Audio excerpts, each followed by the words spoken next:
What's going on, everyone? Welcome back to Cashed Out, and today we're going to be talking about the Moza Mini S smartphone gimbal. Now, this is a nice budget smartphone gimbal coming in at about $79. It's a great option if you're going to be doing any video with your smartphone and you're looking for a way to be able to keep things steady, but also have some cool features to go along with that. This is a great budget option for you. So let's get into it. Let's check out what's in the box here. As you can see, the box is nice and small and very compact, and we'll talk about the reason why here in a second. As we get into it here, the first thing that we have here, it looks like the charger cable. Next, we have a connection cable to be able to connect the gimbal to your phone through the headphone jack. And lastly, we have the Moza pouch to be able to store this gimbal once you got it out and about. Now, getting to the gimbal itself, and one of the cool things that you'll notice is that it's actually a foldable gimbal, which explains why the box is very compact, as we talked about earlier. This gimbal is able to fold down and compact, making it a lot easier to be carried around and used wherever you need it. The first time I took this out of the box, I had a very hard time trying to open it up. I couldn't figure out how to be able to get it from that folded position to the opened up position where you can actually use it. I was able to find a switch and actually figured out that you just gotta pull the switch and then twist it. It's a simple mechanism, but the first time you get your hands on it, obviously I don't read the instructions, I just kind of dig in, but the first time you get your hands on it, it gets a little bit difficult if you don't know what you're doing. The ability for this to be able to fold up and fold in is very handy. It saves a lot of space in your bag and allows you to be able to carry this wherever you need to go. Now that we've got it out of the box, let's go ahead and take a look at some of the physical features. We'll start off on the back here where we have the trigger, and the trigger can be used to be able to reset the gimbal to its starting and level position. You can just double tap back here and that'll allow it to be reset once it's on. The next thing we'll look at on the side here is the zoom feature for the gimbal. You can press the T part to be able to zoom towards your target, and then the W part to kind of zoom wide and pull away from the target. On the front here, we've got the joystick that feels really good to the touch. It's really easy to move around and adjust. And then on the bottom here below it, we have the different button functions that you can do everything from switch modes to take a selfie or do other things with the camera. Moving on, at the bottom here, we've got the power gauge, and this lights up blue when the gimbal is turned on, but it's a little bit hard to see when you're outside in like brighter sunlight or brighter lighted area. So that's kind of the only downside of it, but just pretty simple, pretty basic, and does the trick. Now looking on the side here, we've got the red power button, and then we've got the charging port right below that as well. Now once you got the gimbal all set up and you're ready to use it, it's pretty simple to be able to get it into action. The first thing you want to do is obviously set up your phone onto the gimbal, and attaching your phone to the gimbal, that hook that grabs it, that claw that grabs it right there, is a little bit hard at first. It's very tight, so it's a little bit hard to pull up, so you got to put a little bit of effort to it. But once you get it on there, it holds your phone very tightly. You don't have to worry about this thing dropping off of the clip. It's gonna hold it nice and in place.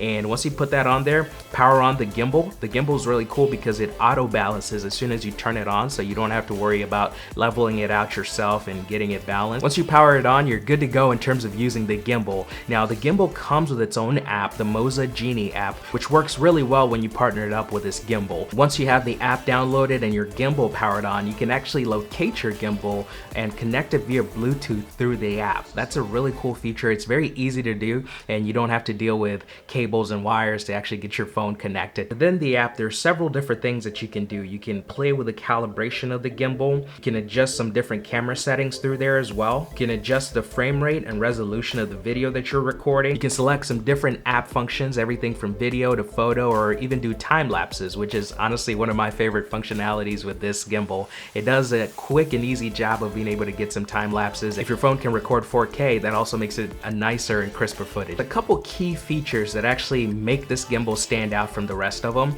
The first one we actually already talked about, and that's the ability for it to be foldable. You can actually fold up this gimbal as we talked about it. It makes it very compact, and that's super nice. It's very space saving and it's very unique. I honestly haven't seen a ton of other gimbals within this budget range that are able to do that. So it's kind of a cool feature to have. I know some of the other pricier gimbals can do it too, but this is cool for $79 to be able to get that. And the other key feature that comes with this gimbal is actually the ability for it to be able to extend.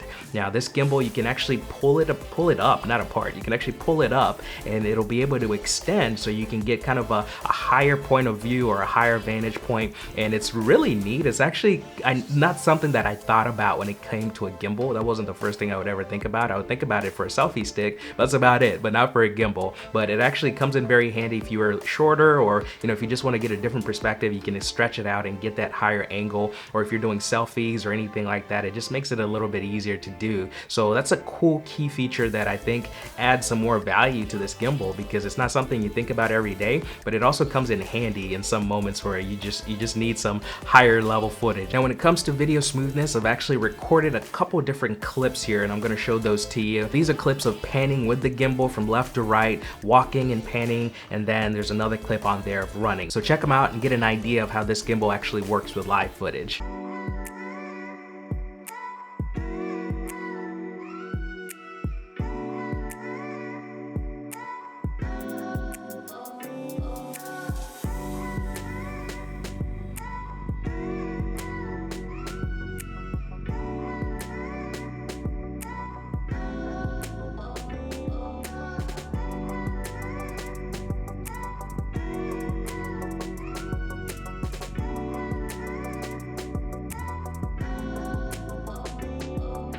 So overall, my experience with this gimbal has been fantastic. I don't use gimbals a lot, especially not smartphone gimbals, but this has really got me considering incorporating it into my footage and into my videos a lot more. It's very simple to use. It's easy for somebody who's not familiar with gimbals to be able to grab it and get going. The only hard part I would say is just that initial setup, getting it unlocked and getting it opened up. That's probably the hardest part of it all, but once you've got that set up, you're pretty much good to go. So the ease of use is fantastic. The buttons and everything that comes with it aren't overly complicated. I was able to figure it out within maybe 5 or 10 minutes of actually playing around with it. So it's perfectly awesome. Not very complicated for someone who's newer to gimbals, and the app is great. It's absolutely fantastic. I love all the options that come with it. I haven't explored every single option yet, but so far what I've played with has been really good and really easy to use. I highly recommend it, but if you want to find out how it stacks up against a couple other budget gimbals, be sure to check out the Ultimate Gimbal Comparison, where we're going to have this stacked up against 2 other budget gimbals and see which one is truly worth your money. So be sure to check that out on the channel and have all the information before you make your gimbal decision. So thanks for joining me, guys. Hopefully you enjoyed this review. I hope it was helpful to you, at least in terms of understanding what this gimbal has to offer. And if you did, be sure to like this video, subscribe to the channel if you haven't, and be on the lookout for that Ultimate Gimbal review coming up here shortly.